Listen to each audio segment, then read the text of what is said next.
Welcome to another episode of Roadmap to Wealth podcast. Today we are going to talk with Paul Moore. Paul is the co-founder of Wellings Capital and co-host of the podcast show How to Lose Money and is a regular author for Bigger Pockets. He has an MBA from Ohio State and entered the management development track at Ford Motor Company, Detroit. Paul later entered the real estate sector where he flipped over 80 properties, appeared on HGTV's House Hunters, built a number of new homes, developed a subdivision, and started two successful on-rail real estate marketing firms. Paul is also an author of The Perfect Investment, Create Enduring Wealth from the Historic Shift to Multifamily Housing. Welcome, Paul. It's a pleasure to have you on the show. Great to be here, Elena. Thanks. So tell me, how did you start all this business? Why you start the business? Yeah, after getting an MBA, an engineering degree, then an MBA, I was at Ford Motor Company for about 5 years, and I really enjoyed Ford. I still drive a Ford, but I just found this burning passion to do something on my own. Within the first month or two of being there, I was trying to start some kind of a side business. And after about 5 years, I ended up starting a staffing company with a friend. That went really well. I was a finalist for Michigan Entrepreneur of the Year twice in a row in the 90s, and we sold the company to a publicly traded firm in 1997 after only 5 years. And I found myself thinking that I was semi-retired at age 34. The truth was I didn't know anything about investing, and that's where I got into a lot of trouble. But I learned a lot of lessons I've been able to apply, and now I help others try to avoid some of the mistakes I did. That's one of the reasons I've got a podcast called How to Lose Money. Okay, I see. So maybe you tell me how it started an investment. What mistakes did you make, or how it works for you? How much time do you have? No, I'm just kidding. Yes. I see. Something important, maybe, yeah. Yeah, right. So, I mean, I think the biggest mistake I made, so we got into house flipping before that flipping was a thing, and then we started flipping high-end waterfront lots at a lake in Virginia. And I think what I messed up on, and I did a lot of other side things, a couple of things I messed up. Number one was chasing shiny objects. I should have had one really clear focus and stuck with it. That's one big mistake a lot of people make, and I certainly did a number of times. And another mistake was not understanding the difference between investing and speculating. You know, investing, Elena, is when your principal is generally safe and you've got a chance to make a return. Speculating is when your principal is not at all safe and you've got a chance to make a return. I think that's a couple of the biggest mistakes that I made in my earlier years. It's very important, yes, because the young investor always confound investing and speculating. It's the same thing for them. So it's a very important thing that you stress it. Thank you for this. So why you feel passionate about your business? I am so passionate about it. So our company is Wellings Capital, and we have two funds that allow investors to passively invest in commercial real estate. You know, Elena, almost all of the Forbes 400 wealthiest Americans invest and perpetuate their fortunes through commercial real estate. And there's a reason for that. And in summary, the reason is with residential real estate that most of us are familiar with, the value is based on comparable properties, on comps. But commercial real estate is quite different. It's based on an income stream. So it's possible to force appreciation. It's possible to basically take this value formula and manipulate the components of the formula to drive significant equity appreciation. Basically, the formula is value equals net operating income divided by the rate of return, or the cap rate. And by increasing the numerator and decreasing the denominator, and there are definite ways to do that, you can significantly increase your income and therefore the investor's wealth. So I love seeing people invest passively and make a lot of money.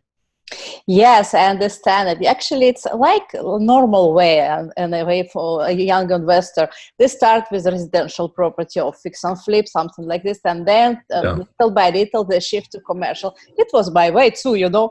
I also started with fix or flip, and then I spent a lot of time on residential properties, buy and hold, and then little by little, I also shifted to commercial property, and now I invest only in commercial property. Yeah, me too. Yeah, because it's too much headache with residential. Yeah, and and actually we gain much more with commercial properties. It's absolutely true. What was the most difficult challenge you had while building your business? Well, while building our current business, I think the most difficult challenge was narrowing our focus. Again, we're talking about shiny objects here a little bit ago. We were trying to be a multifamily syndicator, which means we had to be good at a whole lot of things. And we had a very small team that didn't have decades of experience in multifamily investing. We've done a lot of different things, but I think taking the step away from being a multifamily operator and taking a step over to starting a fund, which means we're only basically we're vetting great operators, we're looking for best-in-class operators, and then we're bringing investors together to invest in those. And so making that step from being an operator to a third party, letting go of the control of controlling the deal, was probably one of the most difficult steps that we had in our current business, at least. Yes, I see, I understand. You only operate in the United States, if I understood, yes? Yes, that's right. Yeah. Are any plans to go on the global market? We're open to that, but investing globally has an additional layer of risk that we're not ready to introduce to our investors yet. Yes, the currency risk and other risks. And so, we may do that someday. We haven't any plans to do it yet. Actually, because it's my history. I started in one country, then the next it was in another country. So now I'm in 16 countries actually. Yes, wow. It's just like my way, and I know all the ins and out, and I notice that people are sometimes scared actually, just say it's great, but maybe one day, and you see sometimes I know it's not so scary as it seems, because it's the things are more or less the same everywhere, especially if you take Europe. Yes, it's pretty similar to United States. But the local laws and currencies and other stuff, they can be beneficial sometimes. So, and you can also protect your assets, you see, from lawsuits and everything, because we don't have in Europe. So yes, it's just an idea that sometimes you don't. It's not so scary as it seems. International in real estate investment. Yeah, my way is to bring this idea to not only United States, to Canadian, Australian. So we have to reunite everything. It will be great. Okay, the next question. What is the best experience you've had since you become an entrepreneur? Since you start Wellings Capital? Yeah, I think, since we started Wellings Capital, I think that basically finding 4 great operators that we are able to put in front of our investors. These guys have got great acquisition pipelines, and we had struggled with that for years, trying to set up an acquisition pipeline. And these guys have great returns. They have a great margin of safety, which is really important to me. They know how to find mom and pop operators in, let's say, self-storage or mobile home parks, and they're able to actually give them a fair price, but also take a great, actually an average or mediocre property and turn it into something great. And giving our investors access to that has just been a great joy. Thank you. And what is your best experience? You flipped 80 houses, 80 properties. What was your best experience flipping properties? Well, how about this? My worst experience and best experience were both the same. Great. Actually, in 2006, we purchased a 5-acre piece of property. It was not subdividable along a very nice piece of waterfront at Smith Mountain Lake in Virginia. It's in the Blue Ridge Mountains. And we thought that the public road would come in soon and we'd be able to subdivide this property. Well, we were wrong. And we went hurtling down into this great economic downturn that we're all very familiar with 11 years ago. And we owed a very lot of money on this piece of property and no way to subdivide it. Well, basically, I made a commitment to, basically our backs were up against the wall, and I made a commitment to start giving to charities and nonprofits, church, things that were important to our family on a regular basis. And we started doing that on January 1st, 2008, not knowing how bad the recession was about to be. 4 weeks later, I had a light bulb moment and figured out a way to subdivide this 5-acre lot legally with the county's approval. And 13 months later, we had gone from, I forgot to mention, at the beginning of 2008, we were $2.5 million in debt. Oh my God. And 13 months later, we were 100% debt free. It's absolutely amazing experience. Thank you for sharing. Yes, every flipper has this kind of story, but yours is absolutely amazing. Thank you very much. Yes, if you would go back in time when you just started your business, what would you do differently? If I could go back and talk to my, say, 18 or 25-year-old self, I don't know if I'd have the humility to listen at that age, but if I would, I would have recommended that, I'd have gone to college and get a real estate degree, if possible, a degree in commercial real estate, and I would have been 100% focused on commercial real estate from day one, and I never would have deviated if I could have known what I know now.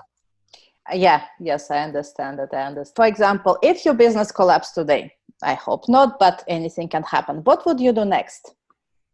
Well, I would start the same type of thing over. I would start doing podcasts. I would start blogging.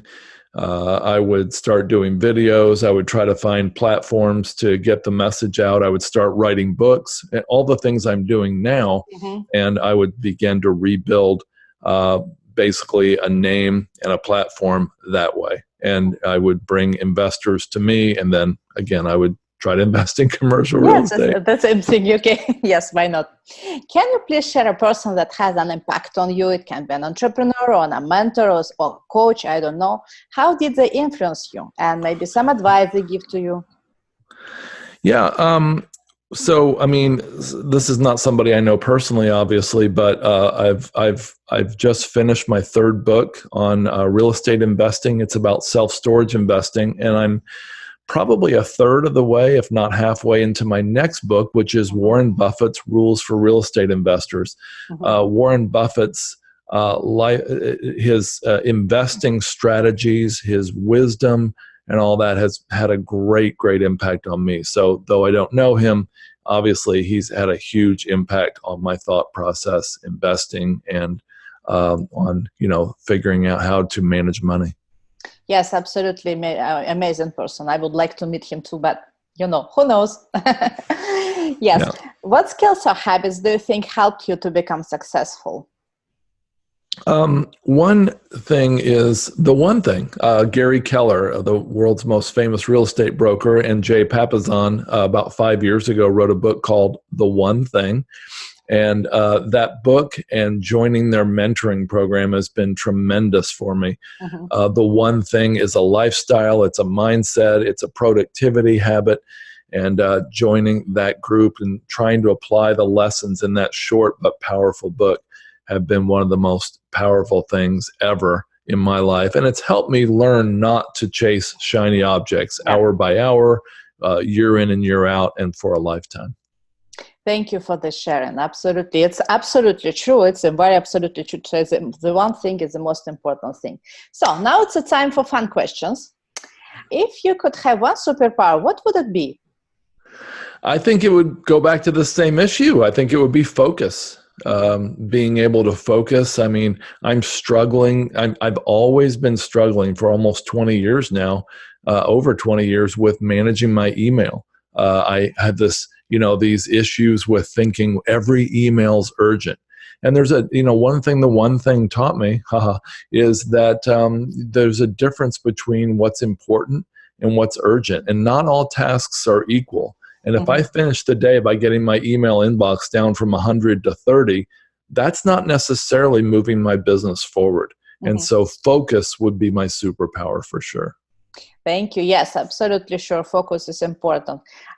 Did you learn some techniques maybe? Do you have your personal technique you can share? Because I'm sure that other people who also struggle with focus. Yeah, one of the things in the book, the one thing is that they say that you don't earn the right to do number 2, 3, 4, etc. on your task list until you've finished, or at least finished as much as you can, the most important task. You don't earn the right to move on to number 2. So just that mindset really helps. Another thing would be not just having a to-do list, but actually making it hit my calendar and blocking off times every day or every week to do these most important things. Like I said, I'm working on a couple books. Usually my normal MO would be that when I get extra time, I work some on the book. That's not the right way to think about it. Since that's the most important thing I can do this year, probably for my business, I need to put that in my calendar first and schedule other things around that. Yes, it can be something like a good idea. For example, you can put, for example, how I do myself. I am a little bit chaotic person, and I need to do the thing what I like to do in the moment.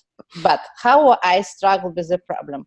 I divided my day in 3 parts, and during these parts, I can only do the one kind of things. For example, only writing things. It can be mail, it can be book, and can be something else, but only something like writing thing. For another 3 hours or 4 hours of time, I can do some other tasks. The thing is, I would like always to start with the hardest thing, with things I don't like. Yes, a lot of people speak about it, and it's true. If you start with something you don't like, you will quickly finish it and pass to something you like. So, yeah, that's outlined in a book by Brian Tracy called "Eat That Frog," right? Mm-hmm. Yes, it's something like this. But I tried myself how to do it because I said I am very chaotic. If I am not organized in the same way, I will just spend enormous hours by doing nothing and have an imagine that I do something, what I mean? Right. I know very well your problem because it's mine. So I need to put myself and organize in some way this chaos. But okay. Right. Yeah. So what are you not very good at? Focusing on it, maybe, something else. I'm not very good at giving hard feedback to employees. Yesterday I gave an employee a task and it came back with about 5 or 6 typos on it. Oh. And I justify away in my mind. Well, I make typos too. And when I'm emailing too fast, if I'm in a hurry. And so it's easier for me just to fix them and move on. And I'm not very good at giving great feedback when I need to. I think it's part of, I have this loyalty thing. I actually would rather not tell the other people in the company. I'd rather fix it quietly and then let them think that she did a great job rather than go, no, we got some issues we got to deal with here, Yes. Yeah, I've been like this before, but it cost me a lot. I learned it how to be being a hard sometimes. Yes, it's absolutely difficult. I understand you perfectly well, but right. I learned how to do it. Otherwise, it cost me money, and I hate losing money. Oh, me too. So I have to be not maybe hard, but I say I don't like it. I like it to be like this, and I learned how to do it. But yes, after this, actually, it's better, and even for the employees too, Yes, absolutely. They feel better after because they know how it works, and especially they respect you after this. Right. It's important too. So, what if you could have a dinner with any 3 people, dead or alive? Who would it be, and why? That's a really difficult question. Let me think about that. So one dead person that's actually, I don't believe dead, but one person would be Jesus Christ. I think he had the most impact on world history of anybody. And so he would certainly be one. I would love to talk to him about how he learned to love others and love people who were difficult.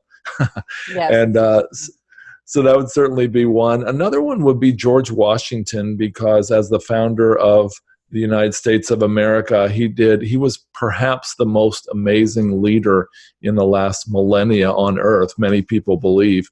And so I'd certainly like to speak with him. And then as far as a living person, like I said before, I would really like to sit down and pick Warren Buffett's brain. Buffett's, of course.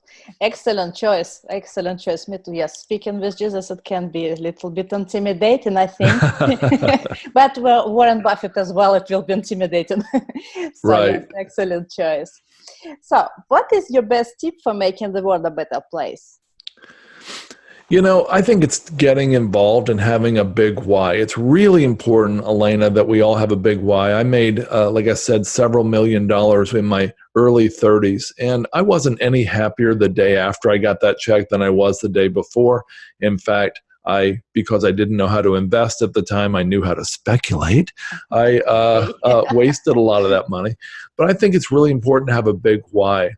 And I think that if we do that as business owners, entrepreneurs, and investors, we'll have something bigger that drives us when we hit those great moments of discouragement or great moments of success. Did you know, Elena, that if you took the record profits of Apple, General Motors, Nike, and Starbucks, you took their record profits and you doubled that number, that would be the approximate annual revenues generated by human trafficking worldwide.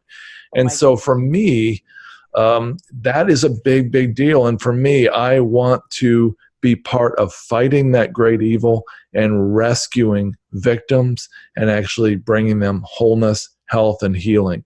And so that is one of the really big whys for my family and my company. Yes, and it's absolutely amazing what you said. It's really touching me. Yeah. It's something very deep. So what is your next project, actually? Tell me more about your project. Yeah, Wellings Capital has an income and growth fund, and that's income first and then growth as well. And it allows accredited investors to invest with us, get a nice return annually, and then a significant targeted annual growth as well on the appreciation side. We also have a growth fund, and that is all about growth. There's not an annual return, but we're just simply reinvesting the profits and the proceeds at every possible chance. Next year, our next project, January 1st of 2020, we plan to, we will be closing those funds to new investments, and we'll be opening up a new one. And we plan to find a way to combine those two goals, the income and appreciation, into one fund and give investors the chance to either reinvest their proceeds and profits on distributions along the way, or to take those along the way. And so that's what we're working on for 2020. I hope, yes, it's excellent projects, and I hope you will. They will be just success for you. Thank you. So before we end, can you share the best advice you can give to the listeners? I think so. Complete this sentence, and you don't have to say it out loud, Elena, but low risk leads to low return. Always. High risk leads to high returns. And sometimes, but not at all. Exactly. And so I think it's really the risk-return trade-off, the risk-return paradigm, I should say, makes people think if low risk leads to low return, high risk leads to high return. But the truth is, high risk leads to high potential return. It also leads to high potential loss. And I would recommend that investors at every age realize the difference. Again, we said it before, between speculating and investing. If you want to speculate, you can, but just be sure that you're really, really clear on that. And I would recommend that you take a small portion of your proceeds you have for investment and plow it into investments, or I should say speculations like that. Realize that the greatest investors in history are generally really conservative, and they generally are very, very careful. They don't trade in and out. They don't look at the stock ticker 3 or 4 times a day or per hour. They generally, Warren Buffett says he would like to invest and then turn off the stock market for a year or even 5 years, because that would actually make for better investing. Long-term time horizons, looking at the future, here's another thing. Investors, entrepreneurs and investors are typically an optimistic bunch. And so we like to ask this question. We like to ask, what is the potential upside if I invest or do this project? But it takes a more seasoned investor and a smarter investor, I think, to ask question number 2, which is, what is the downside? Yeah. And really to very carefully, evaluate that. But it takes a real seasoned and the most seasoned investor to ask question number 3. And that question number 3 is, can I live with this downside? Mm-hmm. And we need to ask all 3 of those questions, and we need to not get our emotions involved. Warren Buffett and others who have had the most success are the least emotional about it. They're the most objective. And if I could learn to do that even more than I have, I would be really happy, and I would love to see your listeners have to learn that skill as well. Thank you for this advice. It's absolutely amazing, and I will put them in my life too. I need to use them also. So I hope my listeners will use these advices. So what is the best way to reach you? The best way to reach me is visit my website, which is wellingscapital.com. That's WELLINGSCAPITAL, wellingscapital.com.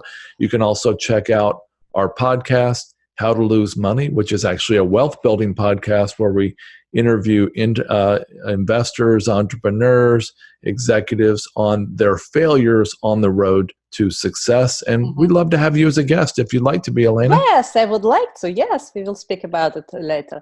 So thank you very much, Paul, for your time. It's a pleasure to have you on the show, and see you next time. Great. Thank you for allowing me to be on. It was an honor. Okay, we hope you find this episode of The Roadmap to Wealth useful. Until next time, have a great week.